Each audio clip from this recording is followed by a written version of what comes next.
Propaganda and manipulation. Bandwagon. This is a propaganda technique that I see used all over the place, so let's look at what it actually is, and here's some examples.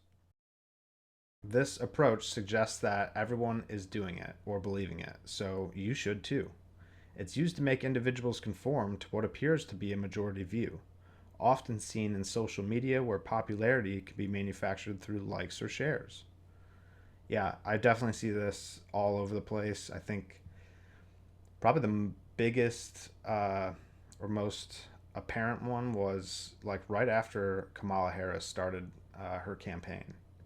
Because if you remember, she was number one. She was already the like least liked VP in a long time, and then all of a sudden she comes out and all of the media is like, "Oh, everybody already loves her." Like she had just announced, and they already were like, nobody could even get their head around it yet, and they were already just pro Kamala. Everybody's doing it, and that's exactly what that was. I think that was a very fabricated way to try to push and propagandize the people.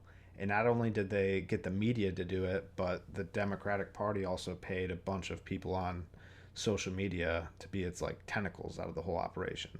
So you have all these people on X and Instagram and TikTok making videos and telling you basically how to vote, and they never told you, but a lot of those people were just paid for by the Democratic Party to say exactly what I've they were saying.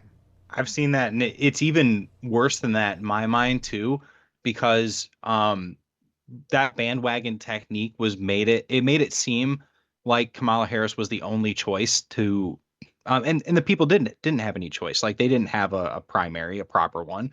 Everybody just said, "Oh, well, everybody agrees Kamala Harris is the one, so she's the one." And ultimately, the scariest thing about it is I think that their people have accepted that. Not enough of them really, in their candidate lost, no doubt. But I don't think enough people really came out and said that was a bad thing for them to do.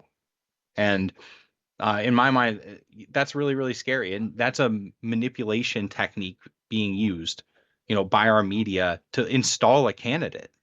Like that's a scary thing.